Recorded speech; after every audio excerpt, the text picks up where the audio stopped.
Hello student, कैसे हैं? स्वागत है आज आपके अपने YouTube चैनल में। मैं पंडित रमेश कुमार आज के इस वीडियो में लेकर आया हूँ 12वीं कक्षा के 3 पाठ का नाम है संपूर्ण क्रांति। इस संपूर्ण क्रांति पाठ से कुछ महत्वपूर्ण ऑब्जेक्टिव टाइप 30 प्रश्न है, जिस प्रश्न से बोर्ड एग्जाम में हर साल 2-4 प्रश्न जो होता है वह पूछते रहता है। तो चलिए हम वीडियो के माध्यम से देखेंगे कौन ऐसा प्रश्न है जो बोर्ड एग्जाम के लिए ज्यादा जरूरी है, जिसको याद करना होगा और समझना होगा। चलिए, और मुझे उम्मीद है कि आप लोग बहुत अच्छे से घर पर पढ़ रहे हैं। चलिए, अगर नहीं भी पढ़ रहे हैं तो जितना जल्द से होकर पढ़ाई के अपने स्पीड के 2 गुना 3 गुना 4 गुना 5 गुना जितना भी हो सके उतना लगा दीजिए, ताकि आप इस साल बोर्ड में सबसे अच्छा अंक प्राप्त कर सके। चलिए, यह जो है 12वीं कक्षा का 3 पाठ है। पाठ का नाम है संपूर्ण क्रांति, जिसमें से VBI 30 सब्जेक्ट हम इस पाठ के माध्यम से लेकर के आए हैं। अगर एक बार देख लेते हैं तो परीक्षा में गारंटी कि नहीं आएगा, इसमें से कोई नहीं। बहुत किताब को देखने के बाद में ऑब्जेक्टिव बनाया गया। चलिए देखते हैं इस 12वीं कक्षा के 3 पाठ के एक और प्रश्न है, किसे लोकनायक के नाम से जाना जाता है? इस पाठ के अभी थोड़ा देर पहले आप अगर इस कहानी का सारांश को देखेंगे, इस पाठ को पढ़ेंगे तो आपको इस प्रश्न का आंसर एकदम मालूम होगा। कहा जाता है किसे लोकनायक के नाम से जाना जाता है? इनमें से महात्मा गांधी को, कि जयप्रकाश नारायण को, महाकवि जायसी को, मलिक मोहम्मद जायसी जी को, कि बाल गंगाधर तिलक। चलिए हम बताते हैं, एक नंबर प्रश्न का आपको उत्तर हो जाएगा बी नंबर। क्या हो जाएगा? B number. चलिए थोड़ा सा इसको नोट किया जाए। चलिए ठीक है, चलिए क्या हो जाएगा? B number. मतलब लोग किसे लोकनायक के नाम से जाना जाता है तो हो जाएगा जयप्रकाश नारायण उर्फ जेपी। प्रश्न है, जयप्रकाश नारायण का जन्म कब हुआ था? 2 नंबर प्रश्न है कि जयप्रकाश नारायण का जन्म कब हुआ तो हो जाएगा 11 अक्टूबर 1902 ईस्वी। ए नंबर हो जाएगा। क्या हो जाएगा? जयप्रकाश नारायण का जन्म 11 अक्टूबर 1902 ईस्वी को हुआ था। चलिए इसके बाद में अगला प्रश्न 3 नंबर प्रश्न है कि जयप्रकाश नारायण की पत्नी का नाम क्या था? चलिए, जयप्रकाश नारायण की पत्नी का नाम क्या था तो हो जाएगा सी नंबर प्रभावती देवी। क्या हो जाएगा? C number Prabhavati Devi. चलिए 4 नंबर प्रश्न है कि जयप्रकाश नारायण को भारत रत्न की उपाधि किस उपाधि दी गई, मतलब किस वर्ष दी गई? 4 नंबर प्रश्न क्या थोड़ा सा इधर उधर हो गया। जयप्रकाश नारायण को भारत रत्न की उपाधि दी गई मतलब किस वर्ष? इसमें तो हो जाएगा बी नंबर 1998 में। क्या हुआ? बी नंबर में, जिस समय वो चल बसे थे इस दुनिया को छोड़ करके। ठीक है, कौन दिक्कत? 5 नंबर प्रश्न, उर्वशी किसकी रचना है? 5 नंबर प्रश्न है कि उर्वशी किनकी रचना है तो हो जाएगा ए नंबर रामधारी सिंह दिनकर की। ए नंबर क्या हो जाएगा? 1 नंबर रामधारी सिंह दिनकर। उर्वशी किनकी रचना है तो हो जाएगा इस प्रश्न का उत्तर रामधारी सिंह दिनकर, उर्वशी की रचना का। 6 नंबर प्रश्न है, किसको कहा था, किसने कहा था कि अभी न जाने कितने मीलों इस देश की जनता को जाना है? किसने कहा था कि अभी न जाने कितने मील इस देश की जनता को अभी जाना है? तो वो हो जाएगा आपका सी नंबर। क्या हो जाएगा? सी नंबर, जवाहरलाल नेहरू ने। कौन कहा था? जवाहरलाल नेहरू जी ने कहा था कि अभी किसने कहा था तो मतलब अभी न जाने कितने मील देश की जनता को जाना होगा। तो यह बात पंडित जवाहरलाल नेहरू जी ने कहा था कि बहुत दूर देश की जनता को जाना है। चलिए समझ में आ रहा है? आया तो लाइक जरूर कीजिएगा ताकि हमको भी हिम्मत मिले। 7 नंबर प्रश्न, जयप्रकाश नारायण को किसका दलाल कहा गया? बहुत ही अच्छा प्रश्न है कि जयप्रकाश नारायण को किसका दलाल कहा गया तो हो जाएगा आपका डी नंबर अमेरिका का। किसका? डी नंबर अमेरिका का। किस हो जाएगा? डी नंबर हो जाएगा। क्या हो जाएगा? D number. जयप्रकाश नारायण जी को किसका दलाल कहा गया तो अमेरिका का दलाल कहा गया। दुनिया में कोई समाज में ऐसे लोग होते हैं जो सबके लिए उठाने के लिए काम करते हैं, उसको दुनिया हजारों नाम देती है। जिसका जितना नाम है तो उतना बदनाम। 8 नंबर प्रश्न है, जयप्रकाश नारायण के स्वास्थ्य पर निगरानी रखने वाले डॉक्टर का क्या नाम था? अगला क्या है प्रश्न है 8 नंबर कि जयप्रकाश नारायण के स्वास्थ्य पर निगरानी रखने वाले डॉक्टर का नाम क्या था तो हो जाएगा डॉक्टर रहमान। क्या हो जाएगा? ए नंबर, डॉक्टर रहमान। ठीक है।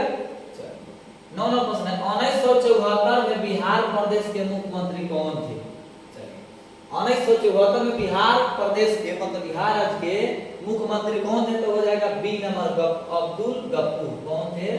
अब्दुल गफूर जी थे। चलिए 10 नंबर प्रश्न की विद्यार्थी और रणनीति निबंध किसका लिखा हुआ है? आगे प्रश्न है 10 नंबर की विद्यार्थी और राजनीति निबंध किसका लिखा हुआ है? तो हो जाएगा आपका वीर अमर जयप्रकाश का। विद्यार्थी और निबंध जयप्रकाश जी के द्वारा लिखा गया था। 10 नंबर प्रश्न का आपका डी नंबर उत्तर हो जाएगा। चलिए हम आगे बढ़ते हैं। आगे नंबर प्रश्न है कि जयप्रकाश नारायण के अनुसार देश की भविष्य किसके हाथों में है? बहुत ही अच्छा प्रश्न है, सोचने वाली प्रश्न है। चलिए सोचिए और इसका उत्तर धड़ाक से ना बताइए। चलिए कोई भी हम इसका उत्तर बनाने उससे पहले आप एक कॉपी में नोट कीजिए और पहले हमको उत्तर बताने से पहले आप खुद से उत्तर देखिए और लास्ट में चेक करिए कि इसमें से कितना सही हो रहा है। आप वीडियो को हम आपको बता देते हैं कि एग्जाम के बाद भी देखना है कि सच में हमारे पढ़ाए हुए से हमारा क्वेश्चन बनाया गया है उसमें से कितना आपके बोर्ड परीक्षा में आ रहा है, तब आपको विश्वास हो जाएगा। चलिए इससे ज्यादा विश्वास का और बात क्या है? जयप्रकाश नारायण के अनुसार देश की भविष्य किसके हाथों में है? तो हो जाएगा आपका सी नंबर, नई पीढ़ी के। किसके हाथ में है? तो नई पीढ़ी के हाथ में। ठीक आ रहा है, इधर से नहीं पड़ रहा है। चलो देखो मैं बताएंगे। 12वां प्रश्न संपूर्ण क्रांति है। संपूर्ण क्रांति क्या है? निबंध है कि भाषण है कि निबंध है कि कहानी है? तो इनमें से कोई नहीं। क्या है? तो हो जाएगा भाषण। संपूर्ण क्रांति क्या है? तो भाषण है। चलिए कहानी की कौन सी विधा था? भाषण है। चलिए जयप्रकाश नारायण का जन्म कहाँ हुआ था? चलिए 13 नंबर प्रश्न है कि जयप्रकाश नारायण का जन्म कहाँ हुआ था? तो 13 नंबर के प्रश्न हम बता दें कि सिताब दियारा में। चलिए इस पाठ को मेरे भाई अच्छा से, मेरे भाइयों बहनों, मेरे स्टूडेंट, मेरे प्रिय विद्यार्थी लोग इस पाठ को आप सबसे पहले खूब अच्छे से लाइन बाय लाइन इसको पढ़ ले जाइए।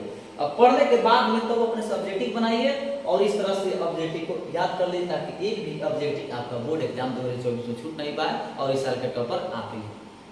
चलिए लास्ट में आपको हम बताएंगे कि चलिए इस साल हमारे कोचिंग से जेएमएस ट्यूशन सेंटर से कितने ऐसे इंटर में स्टूडेंट थे, उसमें से कितना का फर्स्ट है और टॉपर कितना के रिजल्ट कितना का कितना मार्क्स है, उनका हम काफी भी आपको समय में जब परीक्षा का दिन नजदीक नजदीक होगा तो हम उसका काफी भी इस बोर्ड पर हम दिखाएंगे कि वो क्या लिखे थे और उनका नंबर कितना है, उसका रोल नंबर और रोल कोड भी दिया जाएगा। आप देख करके विश्वास कर सकते हैं, आपको पता चल जाएगा। 13वां प्रश्न क्या था कि जयप्रकाश नारायण का जन्म कहाँ हुआ था? तो हो जाएगा बी नंबर, सिताब दियारा। 14 नंबर प्रश्न है कि जयप्रकाश नारायण जी किस सन में अमेरिका गए? 14 नंबर प्रश्न क्या है? बहुत ही अच्छा प्रश्न, बढ़िया प्रश्न है कि जयप्रकाश नारायण जी किस सन अमेरिका गए? तो हो जाएगा आपका ए नंबर 1922 में। क्या हो जाएगा? ए नंबर। 14 का उत्तर 1900 क्या था? 14 का उत्तर 1922 में 14 का ए। ठीक है, चलिए हम आगे बढ़ते हैं। आगे है 15 नंबर, सन 1974 ईस्वी में छात्र आंदोलन का नेतृत्व किसने किया? तो बहुत ही बढ़िया प्रश्न, इसको याद करिए। पूरा वीवीआई है। क्या है? वीवीआई है। चलिए थोड़ा सा बरसात के मौसम में कीड़ा पतंगा के बोर्ड को बढ़ जा रहा है जिससे बोर्ड थोड़ा सा प्रॉब्लम हो रहा है। 1974 ईस्वी में छात्र आंदोलन का नेतृत्व किसने किया? तो हो जाएगा आपका जयप्रकाश नारायण। चलिए आंख मूंद के इसको मारिए डी नंबर। चलिए कोई दिक्कत नहीं है, सबका एक भी प्रश्न गलती नहीं होगा, बहुत मेहनत के साथ बनाया गया है। 16 नंबर प्रश्न है दल विहीन लोकतंत्र किसके मूल उद्देश्यों में है? 16 नंबर प्रश्न क्या है कि दल विहीन लोकतंत्र किसके मूल उद्देश्यों में है? तो हो जाएगा आपका बी नंबर, मार्क्सवाद तथा लेनिनवाद के हाथ में। किसके हाथ में? फिर आगे बहुत खराब कर रहा है। दल विहीन लोकतंत्र किसके मूल उद्देश्यों में है? तो हो जाएगा मार्क्सवाद तथा लेनिनवाद के उद्देश्यों में, मूल उद्देश्यों में है। 16 नंबर प्रश्न का आपका हो जाएगा, क्या हो जाएगा? बी नंबर हो जाएगा। चलिए सब फटाफट इसको लिखिए, थोड़ा भी इसको एक भी प्रश्न छोड़ना नहीं है। जो भी प्रश्न आएगा इस पार्ट से अगर ऑब्जेक्टिव पूछा जाता है जितना भी, तो समझ कि एक भी ऑब्जेक्टिव इस 30 से अलावा नहीं होगा। 17वां प्रश्न है संपूर्ण क्रांति वाला पाठ भाषण के रूप में गांधी मैदान में जेपी ने कब दिया था? प्रश्न क्या है 17 नंबर की संपूर्ण क्रांति वाला पाठ भाषण के रूप में, यह जो पाठ है वो भाषण के रूप में जयप्रकाश नारायण ने गांधी मैदान में कब दिए थे? किस सन में दिए थे? हो जाएगा 5 जून 1974 को। कब दिए थे? ए नंबर 5 जून 1974 को। चलिए हम आगे बढ़ते हैं। आगे है निम्नांकित उदाहरण किस पाठ से लिया गया है? यहाँ जो उदाहरण है वो किस पाठ से लिया गया? तो हो जाएगा 18 का ए नंबर, संपूर्ण क्रांति। ये हो जाएगा 18 के नंबर। निम्नांकित उदाहरण किस पाठ से लिया गया है? तो जो है यह पुरस्कार, प्रगति और समाज, सिपाही की मां।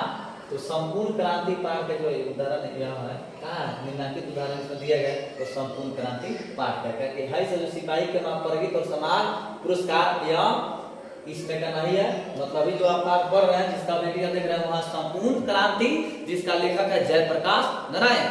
चलिए फटाफट पढ़िए। 19 नंबर संपूर्ण क्रांति के रचनाकार है, बहुत ही बढ़िया, अभी भी थोड़ा देर पहले बोले हैं। 18 नंबर संपूर्ण क्रांति के रचनाकार कौन है, लेखक कौन है, रचनाकार कौन है, रचयिता कौन है, कहानीकार है कौन, पूछेगा समझिए उसी के बारे में पूछ रहे हो जाएगा जयप्रकाश ना सी नंबर। और इसके हो जाएगा आपका सी नंबर, बिल्कुल सही जवाब। चलिए हम जितना समय बता रहे उस समय पेन लिखते जाइए, हम प्रश्न बोले उस समय ड्राफ्ट में उत्तर लिखिए, लास्ट में मिलाइए कि आपका कितना सही हो रहा है।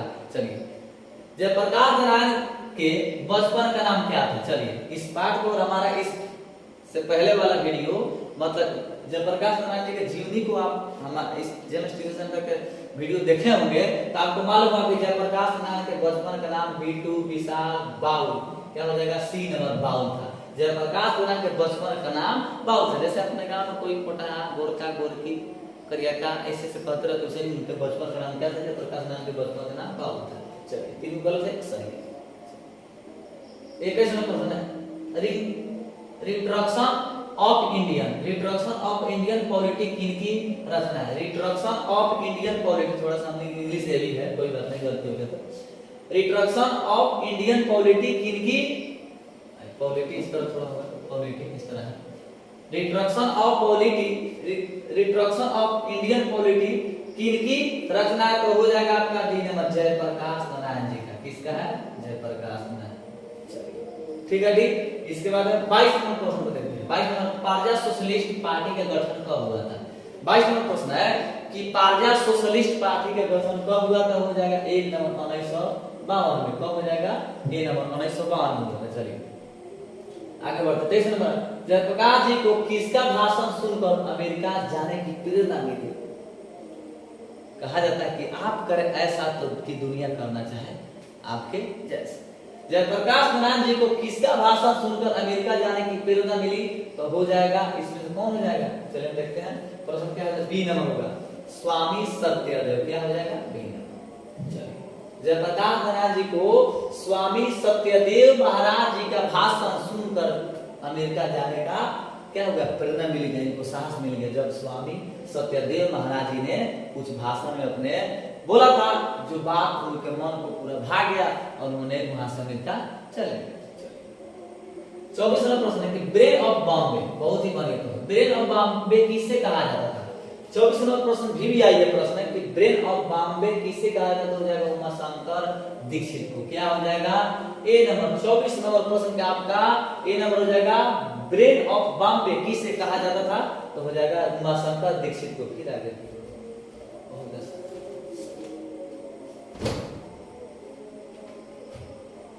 25 नंबर प्रश्न जयप्रकाश जी मार्क्सवादी कब बने।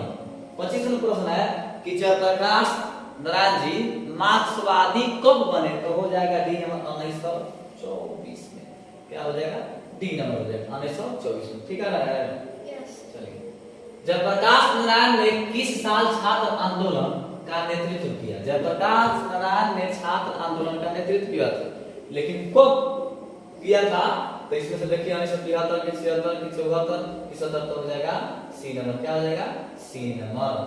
चलिए जयप्रकाश नारायण ने किस साल छात्र आंदोलन का नेतृत्व किया था, तो हो जाएगा 1974 ईस्वी में। जयप्रकाश नारायण बहुत ही अच्छे क्रांतिकारी व्यक्ति थे, उनके ऐसा अगर आज के नेता हो जाए तो हमारा देश सुधर जाएगा। चलिए 27 नंबर जयप्रकाश नारायण के पिताजी का नाम क्या था। चलिए बहुत ही बढ़िया पाठ पढ़ेंगे। आइए जयप्रकाश नारायण के पिता का नाम क्या था, तो 27 नंबर प्रश्न का मतलब बी नंबर हो जाएगा सर, बी नंबर। क्या हो जाएगा, हर्षु दयाल। क्या हो जाएगा नाम, जयप्रकाश नारायण जी के पिताजी का नाम हर्षु दयाल। 28 नंबर प्रश्न है दिनकर जी किस लिए प्रसिद्ध है, मतलब दिनकर जी कौन, रणधारी सिंह दिनकर किस लिए प्रसिद्ध है, साहित्य रचना के लिए, संगीत के लिए, मूर्ति निर्माण के लिए, उपन्यास लेखन के लिए, तो आपका हो जाएगा ए नंबर। क्या हो जाएगा, ए नंबर। साहित्यिक रचना के लिए रामधारी सिंह दिनकर जी जो है वो सबसे ज्यादा प्रसिद्ध है। किसके लिए, साहित्य रचना के लिए। चलिए आगे है दूसरा प्रश्न जयप्रकाश नारायण को भारत की जनता किस नाम से याद करती है। 29वां प्रश्न क्या है कि जयप्रकाश नारायण जी को भारत की जनता किस नाम से याद करती है, तो हो जाएगा सी नंबर आपका लोकनायक, यानी जनता के हीरो, लोगों का हीरो के नाम से। नायक मतलब हीरो होता है, लोग मतलब तो लोग जन्म करते हैं, इसलिए सी हो जाएगा। क्या हो जाएगा? C number. ठीक है, चलिए इसके बाद में हम इस पाठ का 30वां प्रश्न को ले रहे हैं। देखिए क्या है 30वां प्रश्न है कि जयप्रकाश नारायण किस आंदोलन के क्रम में जेल गए थे। मतलब बहुत ही सोचने समझने वाली यह प्रश्न है कि जयप्रकाश नारायण जी ने किस आंदोलन के क्रम में, मतलब कौन आंदोलन को कर रहे थे जिसके कारण वह जेल चल गए। इसमें से देखिए ना कौन जेल, हमको तो ये लगता है, आपका क्या विचार है कमेंट बॉक्स में अवश्य दीजिएगा। सी नंबर, जयप्रकाश नारायण जी सविनय अवज्ञा आंदोलन के क्रम में आंदोलन कर रहे थे, उसी क्रम में कहा गए तो जेल में चले गए। चलिए ये तो था संपूर्ण क्रांति पाठ से 30 VVI must and important objective type question. चलिए इसको आपको खूब अच्छा देख लेना, 1 मिनट 2 बार 3 बार 4 बार 5 बार 50 जगह की वीडियो देखने की जरूरत नहीं, एक बार वीडियो देख लीजिएगा। इस साल हमारा एक भी स्टूडेंट जो था सेकंड कर में नहीं किया, इंटर में जितना विद्यार्थी था ऐसे हिसाब से पढ़ाया गया था कि एक भी सेकंड नहीं किया था, जितना था उतना फर्स्ट हो गया। लास्ट में बताएंगे कि कौन फर्स्ट हुआ, कैसे हुआ, कितना लिखा था, उनसे हम आपको परिचय कराएंगे, उनके मुखारबिंद से आप सुनेंगे। चलिए वीडियो कैसा लगा कमेंट बॉक्स में अपना राय दीजिएगा, अच्छा लगे तो अपने दोस्तों के पास शेयर कीजिएगा और चैनल को सब्सक्राइब कीजिएगा ताकि कोई भी नोटिफिकेशन पहले आपके मोबाइल में चला जाए। चलिए मिलेंगे इस वीडियो के बाद फिर एक नए वीडियो में, तब तक के लिए जय हिंद जय भारत।